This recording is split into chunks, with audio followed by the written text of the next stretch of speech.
Hi friends पुणी थे आपण मानक आज गोटे नुआ भिडियो स्वागत करुच्ची। बहुत दिन हो गला भिडियो आसी पारि नथिला, पाखापाखि 5-6 दिन है तो भिडियो ये आसी नथिला। काम बहुत मात्रा रे पूरा चली बहुत सारा माने व्यस्त भितर मु पूरा भिडियो बनै पार नथिली है कि। तो चलतु आज गोटे नुआ भिडियो आपण मानक स्वागत करुच्ची। आज भिडियो बहुत सारा इंटरेस्टिंग अच्छी, आपण माने प्रथम रु शेष पर्यंत देखंतु कहीं बहुत सारा आपण मानक डिमांड रुहे जे यही टॉपिक ऊपर आम वीडियो आणतु। तो फाइनाली आज आमर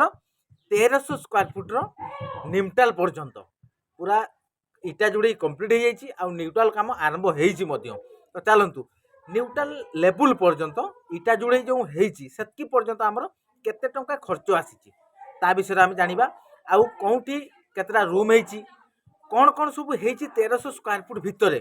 तो सहीटा आम निहाती जाना कहीं जदि प्लान न देखा आम ताने जानिबा केमती कौटी कौन होती केतटा रूम होती कौन सब होती ता भीतर सब किसी आम देख सारा पर सीना आम जानिबा केते टंका खर्च आसी कौन इटारे काम होती रूम रो माप केते अच्छी केते हाइट रे निमटाल काम चलती सब किसी आम प्रथम देखा आउ केतेटा कलम रे होती केते एमएम रड सब यूज होती आउ केते बाई केते कलम होती। तो प्रथम आम प्लान देखा तापर आम साइड को जीवा साइड रे देखा केते पर्यंत काम होती कौन इटारे काम होती सब किसी देखा आम न्यूट्राल काम आरंभ हो सारी है सब स्टेप बाय स्टेप सब किसी वीडियो आसो। न्यूट्राल रोड केते लगिला 1300 स्क्वायर फुट्र आपण मानकर न्यूट्राल पढ़ा खर्च केते आसिला ना कौन कहते। तो चलतु न्यूट्राल लेवल पर्यंत आम देखा प्रथम आम प्लानिंग देखा प्लानिंग कौटी कौन होती देखा तापर आम साइड उपरको जीवा सब किसी देख सारापर आम खर्च एमाउंट करवा केते टका खर्च आसी पूरा परफेक्ट हिसाब से जदि आपण माने एई भलिया प्लानिंग रे घर करछन्ती बा 1300 स्क्वायर फुट घर करिया पई चाहउछन्ती न्यूट्रल लेवल पर्यंत केते टका खर्च आसी ना कोन कहउछन्ती। चलंतु तो फाइनली देखि पारतबे ये होची हमर 1300 स्क्वायर फुट रो हाउस प्लान। देखंतु या भीतर कोन कोन सब अछि एक्चुअली या भीतर किछि नाही कहबा पई गले किछि लाई कहबा पई गले सब किछि अछि। देखंतु या भीतर कोन कोन अछि ये दुईटा रूम अछि ये गुटे रूम अछि ये गुटे रूम अछि आ ता सहित एटा गुटे बारिंडा अछि एमती बारिंडा एमती अच्छी माने बुझी पार्छन्ती ना ए रूम रो जी रहिबो एपट साइड तार बारिंडा ए दुईटा रूम रो जो जी रहिबो तार बारिंडा एटा आ एपट जो हॉल रहिला एटा एटा पूरा एटू आपण मानकर रास्ता रहिला पूरा हॉल ए रूम रे जी रहउची एटा तार यूज करिवो बुझी पाले एई भलिया प्लानिंग रे हेची ता भीतर किछि भी नाही रोसई घर नाही बाथरूम नाही किंतु खाली रूम अछि आ ये देखंतु सीढ़ी घर 1300 स्क्वायर फुट आपण माने भाबुथिबे 1300 स्क्वायर फुट तो बहुत किछि हेई परिबो किंतु देखंतु भाई ये हूँ माने आपण मानकर गाँ गहली रे काम ये हूँ आपण मानकर 3 भाई रो हाउस प्लान है कि माने सादा सीधा प्लान किछि नाही जहाँ भी हबो ऊपर को हबो केवल तले आपण मानकर रूम सब अछि या भीतर चाहिले आपण माने 2टा कि 3टा रूम बनै के आपण माने रोसई घर प्लस बाथरूम सब किछि बनै परिबे तार प्लान अलगा हबो। प्लान देखले आपण माने आ जो रूम रो साइज अछि आपण मानकर 13-12 रूम रो साइज अछि हला एपटे आपण मानकर 13 अछि एपटे अछि 12 बुझी पाले ये 3टा जाक रूम पूरा सेम अच्छी ये रूम टा टिके छोट अच्छी 11-10 अच्छी ये छोट रूम है ये आपण मानकर वेटिंग हॉल अच्छी ये सीढ़ी आग को स्पटिक हबार अच्छी है ना सी आपण मानकर छात सहित पूरा कनेक्शन हम तेणु 1300 स्क्वायर फुट प्लान देखिले कौटी कौन होती देखिले बर्तमान आम जा साइड उपरकू साइड रे देखा केमती सब कौन काम होती केते पर्यंत काम होती कौन कौन सब इटार काम होती तापर आम एस्टिमेट बनैबा। बर्तमान फाइनली देखिपे आमर न्यूट्राल पर्यंत जोड़े पूरा कंप्लीट आपर आम न्यूट्राल कम चली बर्तमान चलतु पूरा स्टार्टिंग रू आपण मानकु देखैबी। देखंतु बर्तमान ये हूँ आमर वेटिंग हॉल सब आड़ को रास्ता अच्छी वेटिंग हॉल देखंतु फास्ट रूम रो साइज भी केते कोन अछि सब किछि देखैबी आम न्यूट्राल काम स्टार्टिंग हेई सारी देखंतु बर्तमान जो फास्ट रूम आमर वेटिंग हॉल रु भीतर को जीवा बर्तमान देखि पारथुबे आमर ये होला छोटो रूम टे आपण मान प्लानिंग रो देखिथिबे ये होची 10/11 अच्छी एपटे अच्छी 10 फुट एपटे अच्छी 11 फुट एपटे 10 फुट एपटे है 11 फुट ये भाया 10 फुट 11 फुट रूम अच्छी आउ देखो सब नाली इटारे कम होती आउ न्यूट्राल हाइट 7 फुट अच्छी आपण मानकर साधारणतः 6.5 फुट कर देखो आम पुणी बाहरी जावा वेटिंग हॉल को आमर एटी मसला फसला पूरा रेडी चलती आमर सेपटे इटा जोड़े कम भी टे बाकी अच्छी चलतु तापर जी वेटिंग हॉल रु आउ गोटे रूम को एपटे देखिपे आमर आउ गोटे रूम अच्छी आटा जो बारिंडा अच्छी 4 फुट मापरे रही कहबी आपण मानक ये जो रूम देखिपे सबू जो रूम अच्छी 13 फुट रे 12 फुट अच्छी एपटे अच्छी 12 फुट एपटे अच्छी 13 फुट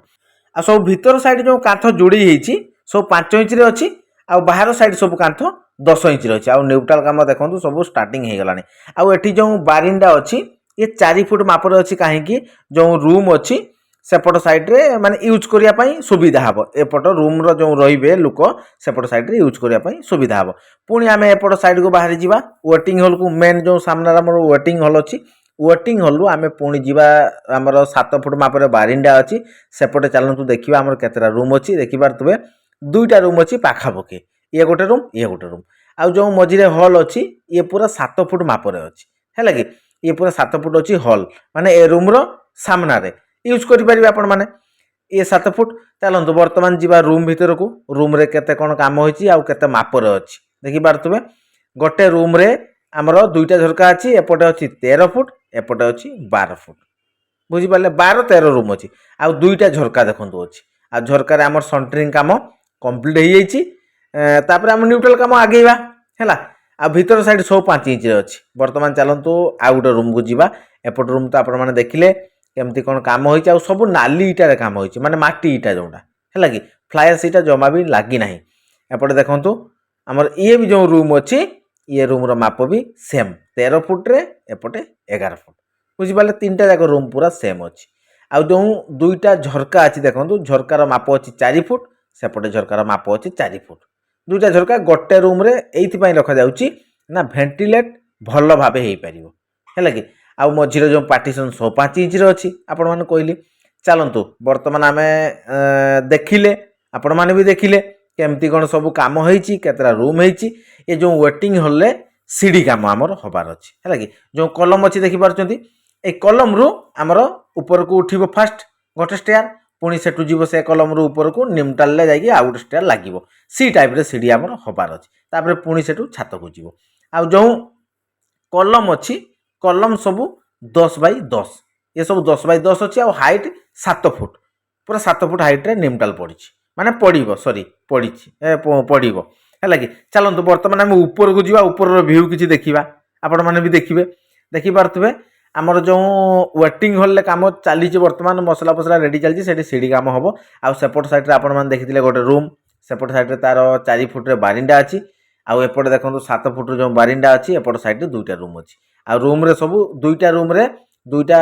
ताजा बाहरिची आ गोटे रूम रे चूरा छात पड़छि माने आपण मानकर जो स्टोर रूम करा जाय सेटा होउछि हैला कि आ भीतर सब पार्टीशन आपण मानकर 5 इंच रे देखि पारछिन सब 5 इंच रे पार्टीशन अछि आ बाहर साइड सब 10 इंच रे अछि भीतर साइड आपण मानकर 10 इंच रे किछि पार्टीशन आवश्यक नाही काहे कि ना बहुत गुडा रीजन अछि 10 इंच रे काम करछन ताले आपण मानकर रूम रो साइज कमी जाउछि प्लस आपण मानकर इटा अधिया खर्च होउछि काहे कि आपण माने अननेसेसरी 10 इंच रे कांथ करूछंती बाहर साइड आपण माने 10 इंच रे कांथ करि परिबे एई भलिया किछि हमर न्यूट्रल लेवल पर्यंत काम सरी जाइतिला आ जो कलम अछि कलम रे सब 12 एमएम रोड लागिछि 10 बाई 10 कलम अछि किंतु 12 एमएम रोड लागिछि हमर वर्तमान न्यूट्रल काम चलीछि न्यूट्रल पर्यंत हमर केते टका खर्च आसी ता विषय आज हम डिस्कशन करिबा आपण मान तो प्लानिंग देखिले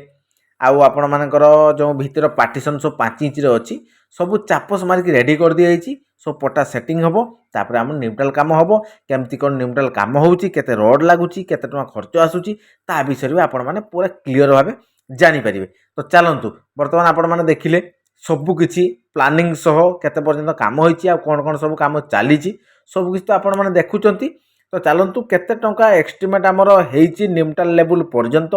जुडेई सह कंप्लीट केते टका खर्च आसीछि आपण मानको पूरा क्लियर से आपण माने जानि भी परिबे वीडियो कंटिन्यू करंतु सब किछि क्लियर हे जिवे तो एबे आपण माने पूरा फाइनल हे गले देखिले तो हाउस प्लान मध्ये देखिले आ आपण मानकर केते पर्यंत काम होइछि को इटारे काम होइछि जानि पाले सब किछि देखंतु जो निमटाल लेवल पर्यंत काम होइछि निमटाल लेवल 7 फुट हाइट रे अछि कलम भी आपण मानकर 10 बाई 10 अछि आ आपण मानकर कलम रे सब 12 एमएम रोड यूज होइछि आ सब रिंग 8 एमएम रो अछि एतकी पर्यंत काम होबा पई आपण मानकर प्लिंथ बीम प्लस आपण मानकर डीपीसी पडिछि डीपीसी पर आपण मानकर निमटाल लेवल पर्यंत काम होइछि एतकी पर्यंत इटा लागिछि आपण मानकर 8000 इटा लागिछि माने चारि साइड 10 इंच रे कांथ अछि आ भीतर साइड जो देखिले सब 5 इंच रे कांथ अछि है कि एतिकी पर्यंत काम होगापी आपर 5 लाख टका खर्च आसी कि माने आपण मानकर बोरिंग प्लिंथ बीम आपण मानकर डीपीसी कलम आउ इटा जोड़े रोड जिते भी जहाँ लगी एतिकी पर्यंत काम होगापी 5 लाख टका खर्च सरी जाइए पूरा एक्यूरेट कैलकुलेट है कि आपण मैंने करूँ आपण मैंने भावुए 5 लाख हेनी कि 5 लाख अधिका हो गला से भाया किसी नुह जी टंका खर्च आसी तो से टंका मुझे कहूँ कहीं देखो आपणकर सेपटे भी कम हो कहीं आपण मानकर जदि किसी जिन सस्ता थी ये माने जो काम ये आपण मानकर 6-7 मास पूर्वर काम है तो एबे तो रोड रेट कम कम अच्छी आपण मैंने जानते एबेका रेट रहा टे कम भी हो पार आपण मानकर जदि इटा रेट सेपटे कम कम थी ताले कम रे हो सबू किसी डिपेंड करे आपण मानकर मटेरियल्स उपरे मटेरियल्स केतले भी हाई रेट रोची केतले भी कम रेट रोची जो रेट अनुसार जहाँ भी काम होची सही हिसाब से आम कैलकुलेशन करुचु तेणु जदि वर्तमान आपण मैंने करुँचे टी कम रे भी हो जाई पारे आपण मैंने कहले केते कम ये 30,000 40,000 भितर कम आसब किंतु आपण मानकर जन जन भाई कमेंट्स करते भाई एत टका कौन खर्च होला आउ जन जन भाई कहते भाई एति कम कौन खर्च होला भाई जिते बड़े जे रेट रे आसुची से रेट रे काम होउची आउ से रेट हिसाब रे मु आपण मानको कैलकुलेशन करके कराउची है कि तो चलतु आज वीडियो तो आपण मैंने देखिले तो न्यूट्रल लेवल पर्यंत केते टका खर्च होला तापर आपण मानकर न्यूट्रल पढ़िया पई केते टका खर्च होउची न्यूट्रल ले केते एमएम रोड यूज होउची सी नेक्स्ट वीडियो आसीबो पुणी है कि तो सब किछि आपण माने देखंतु जानंतु आपण माने भी गोटे गोटे स्वप्नर महल जते तैयारी करूचंती आपण मानकर ड्रीम हाउस आपण माने आगे चलंतु ना कौन कहते समस्त आशा तो थाए गोटे आम ड्रीम हाउस बनइबा बनातु किसी असुविधा ना तो चलतु आज वीडियो केमती लगिला आपण मैंने कमेंट रे कहिबे जदि भल लगी गोटे लाइक करेंगे चैनल जो मैंने नुआ अच्छा चैनल को सब्सक्राइब करेंगे आ बहुत मात्रा में शेयर करेंगे चलतु आज वीडियो को आम ये एंड करवा पुणी देखा आ गोटे फ्रेश वीडियो रे नेक्स्ट लेवल भी आसो है कि तो से पर्यंत विदाय दिंतु रोचु नमस्कार जय जगन्नाथ जय हिंद।